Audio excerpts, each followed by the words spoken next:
Hey, babe, it's Jamie, that's me here. Welcome back to my channel. Now let's have a quick chat.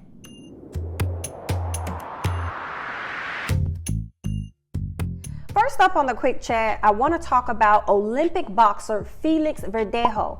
I hope I said his name correctly because he is being accused of killing a woman who told him she was pregnant with his child. Her body was found in the Puerto Rican lagoon. Now, I first heard about this story on TikTok. I believe they were saying that the young lady was having some text messages with her mom saying that she was going to go and meet him and tell him and talk to him about the test results. I believe he wanted her to abort the child, and that was something that she was not open to doing. So I'm going to go ahead and read the story from People. So according to People, Felix Verdejo Sanchez, 27, competed for the Olympic Games in London. He was arrested on Sunday by the U.S. Attorney's Office of the District of Puerto Rico. The victim, Keishla Rodriguez Ortiz, was about 2 months pregnant and had told her mother Thursday morning that she was going to meet Felix to discuss the news, but failed to arrive for work and disappeared. The married boxer allegedly had threatened her before to not have the baby and to get an abortion because he has his family. He is a boxer and a public figure. An unidentified witness with firsthand personal knowledge said Felix contacted him before the boxer met with Keishla, requesting his help to terminate the pregnancy. Okay, according to the witness, Keishla and Felix allegedly were together in his SUV on Thursday night when his punk ass punched Keishla in the face, and the woman was injected with a syringe filled with substances. Felix turned himself into authorities on Sunday night. He is charged with kidnapping resulting in death, carjacking resulting in death, and intentionally killing an unborn child. No, he needs to be charged with murder. Okay, in my opinion. Okay, he intended to harm her, and I think that his intentions the whole time was to make sure that he killed her. He just didn't want her alive while he did it, in my opinion. But more details are going to come out, and he turned himself in. I think he may feel as though he may get a lighter sentence, but it really bothers me that quite a few of these men take that approach where they murder the woman because they chose to step out of their own situation and get someone else pregnant. And even if they don't have a situation, they engage in certain activity that could result to another human being being born. And just because you decide that you don't want to have the child, you result to a place of having to kill that person, not ever thinking about all of this stuff that you're complaining about. You won't have any freedom because you're going to be locked the hell up for your actions. Like, why don't they ever think? He's sitting up here complaining about her having a child because he got a family. Don't nobody give a damn. You didn't give a damn when you went to go have sex with this girl and got her pregnant. Like, you didn't care about your family. You didn't care about your career. And you still did not care about your family or your career the way that you ended up doing her, which resulted in her dying. Okay, so in my opinion, the way that you murdered her. Those are my thoughts on that. Like, I just think that everything he did was definitely intentional. And I think that is just completely whack. I don't understand why people take that approach when it could all be avoided to begin with and you just stay at your motherfucking house. Okay? This never had to happen. And I hope that they get justice for this girl. You know, that was completely unfair to her.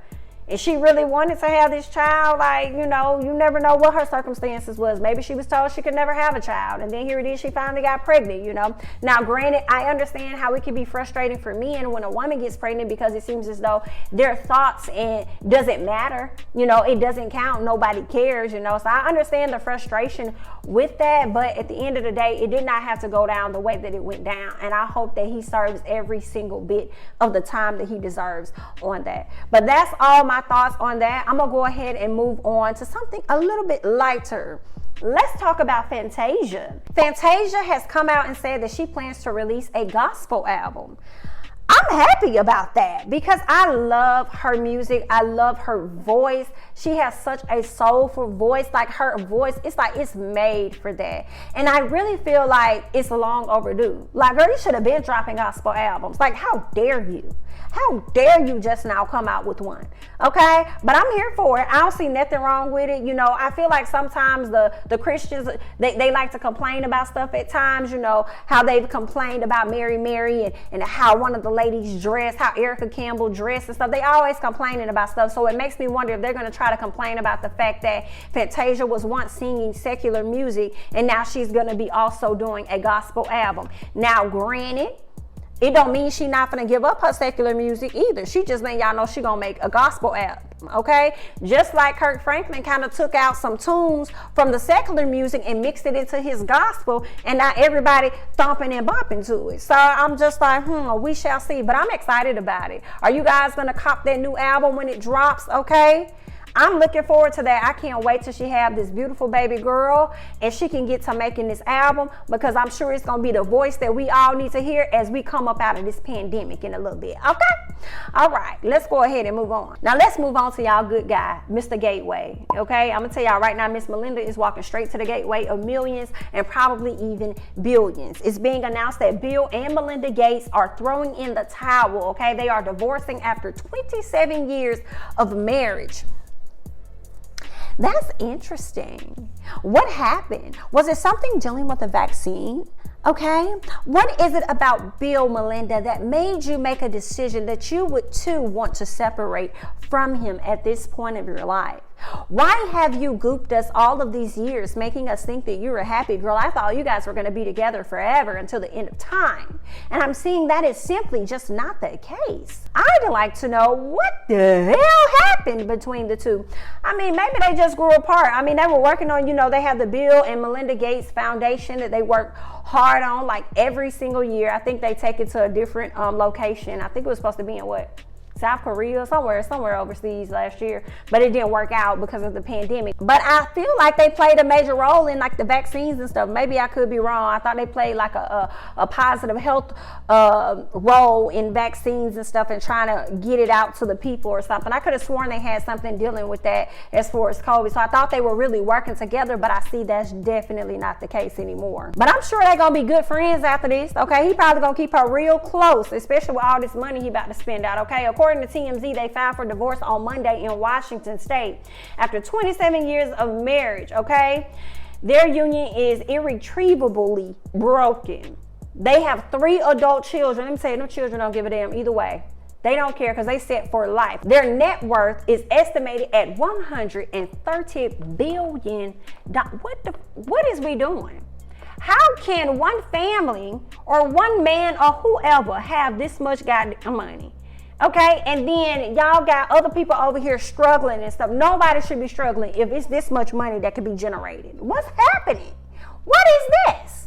Okay, but let me tell y'all, I'm over here talking about Dr. Dre and that lady. Now I will say, I understand Dr. Dre and his wife are getting a divorce and she's trying to take him for everything he got. Now, I still don't think that Melinda should get primarily all of Bill's money. I just disagree with that. Your children are adults, they grown, you ain't got no young kids, ma'am, so that's not the case. But he may split it down the middle. He may give her more than what she's expecting. I would hope she don't try and take him for all he got.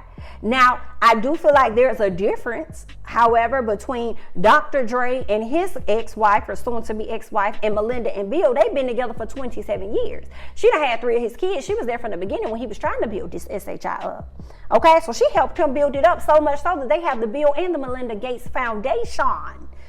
Okay, so she definitely deserves a good, nice chunk of that pie, okay, because she was definitely there with him shooting in that gym. But I still don't think that she should be able to take majority of his money. I still don't agree with that at all, but she definitely deserves her portion for sure.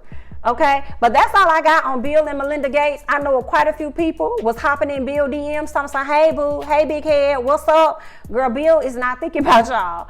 Bill is not thinking about you, girl, but you can continue to try. Let me know how that works out, okay? But I'm gonna go ahead and move on. So let's talk about Erica Mena and her man, her husband, her on and off husband, or whatever they is this week, okay? Let's talk about those two. It looks like they are welcoming their second child. Safaree takes to his social media to break the news and says, more life.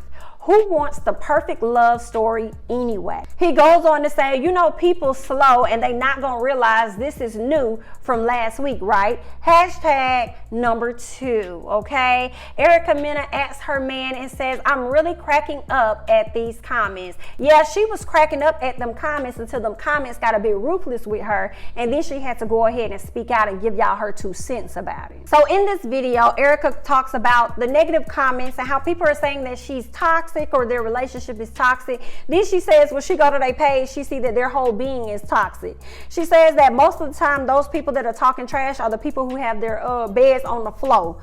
Okay, she also says that they're the main ones that probably can't keep a man, and I'm kind of like, that's funny. They beds probably do be on the floor. I don't know them people's situation, okay?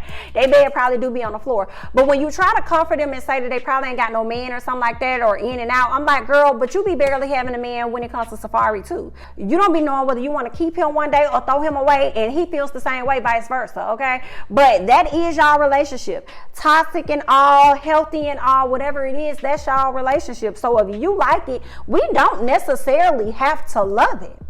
But if you like it, that's cool, because that's who you have to live with. That's who you have to be with on a daily basis. So I just say, hell, be happy. And it sounds crazy, but I will say I am happy for them. I'm even more so happy for Safaree for some reason, because in my opinion, I know a lot of y'all are not going to agree, but in my opinion, I felt like Nicki Minaj did used to do him wrong when they were together. She used to love trying to sun him, knowing the whole time that she was in love with this man and that was her man, but I never knew that was her man until they broke up. Okay, I'll never forget, I was watching a video, it was years ago, it was a Nicki Minaj video. She had this green and blue wig on or something like that, or maybe it was all green, and she was counting money or something like that, and Safaree kept showing the money, and she said, could you stop? You're acting like a motherfucking buffoon. And I'll never forget when she called him a buffoon, and I was just like, dang, why she gotta be so mean and so rude to him, like he's embarrassing her and stuff? But at the end of the day, this was still your dude, you know? So whenever I see Safaree, and Safaree to me, it seems like he's a soft-hearted, loving person. Yeah, he could be a goofball or whatever, but them goofball dudes be the ones that be winning, okay? Y'all be trying to run after these hard dudes, these rappers and all that other stuff, and y'all be getting put down, okay? They be out here playing y'all to the whole left, okay? Not saying that some of the good guys ain't, you know, but Safaree seems like he's a really nice guy. He's not that confrontational. He don't like to fight or do anything like that. He comes off like he just may be like a sweetheart, you know? And so for that, I'm happy that he's able to have his 2 children. Okay, I'm sure that's something he's wanted for a very long time. I'm really happy for that being Erica Mena's case, okay? For her to be able to have her son. I think her son is like much older. He'll be 18 in a minute, I'm sure. And to be able to go years without having a child, and then you get ready to be blessed with 2. You got your little girl, now you're about to have another one. I'm always happy for that. So whether y'all gonna be together or not, those kids will be here. So that's all that matters. But if y'all be together, like I said, if you like it, we don't necessarily have to love it, but do you? And either way, honey, it's congratulations and good luck. Next up, let's talk about Drake, okay? Drake is being accused of breaking up Naomi Sharon's 8-year engagement after her fiance claims she was unfaithful with the rapper. Now, before I get into this story, I want to talk about the headline. It says Drake is being accused of breaking up an 8-year engagement. Number one, I don't feel like Drake can do that. I feel like the only person that can break up the engagement are the people within the engagement. That's my thoughts on that. And number two, BIT, 8 years? You've been engaged to this man for 8 years? Thank God somebody came and broke it up, because it didn't sound like y'all was gonna get married, okay? So y'all may have been saving each other. 8-year engagement? Please tell me y'all was together for 8 years, but not engaged for 8 years. I'm confused about that. That right there was like, woo. 8-year engagement. Y'all has to be in a relationship for 8 years. I refuse to believe you was engaged that long, honey. And if so, I'm glad the relationship broke up. But Naomi Sharon happens to be a singer, and I believe she's worked with Drake. I believe Drake has hung out with her boyfriend, which is, or her fiance, ex-fiance, Jamie Sons, I believe that's his name. I'm going to read this caption of what he posted on social media, pretty much outing his ex-fiance. He said, imagine having the most beautiful, supportive, and faithful relationship 8 years long with an engagement and wedding planned. a beautiful woman on your side as a ride or die. Then this major opportunity comes and a world star calls your fiance to sign a record deal, flies you both over, and then out of nowhere, all of the trust is vanished with knives in your back and in your heart. Imagine. But also imagine the power of the universe that is sending love and greatness to me in an astronomical and most spiritual way. Imagine. So it sounds like Drake signed Naomi Sharon to a record deal or something like that. He got the opportunity to work with her, and then later on he ended up smashing her.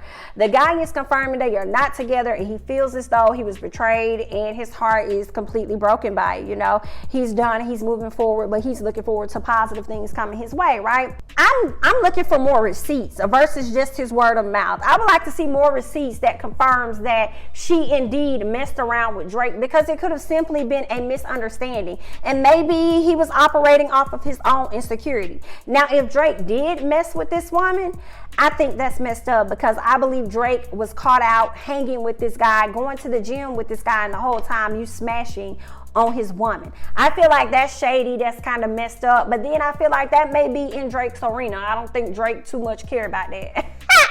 Okay, but as for him, you know, definitely if she did cheat, like, move on, move about your business. But I haven't seen anything about where she came out or she spoke on it. Drake has not spoke on it. Now, I did see where Drake reposted something in his story saying without remorse. So I didn't know if he was saying he was without remorse of messing with old buddy's girl, or if he was just trying to promote the latest movie of Michael B. Jordan. Not necessarily sure. But to Jamie, good luck. You know, we hope you find love and all that other stuff. And Naomi, congratulations on your record deal, girl. And good luck to you too. And be careful with Drake, because let me tell you something. Drake be switching to women like he switches underwear. And I hope that he switches his underwear often. Okay? But if he keeps the same underwear on, unfortunately, for a whole week, please know that you're going to get switched out by that next week. Yikes. Okay, girl. But either way, honey, like I said, good luck. And that's all I got. That's all I have for the quick chat today. You guys leave your thoughts and comments down below about how you felt about everything that I said on the quick chat. I'm Jamie, that's me. Don't forget to like, comment, subscribe, share my videos, and I'll catch you guys in the next one. Bye-bye.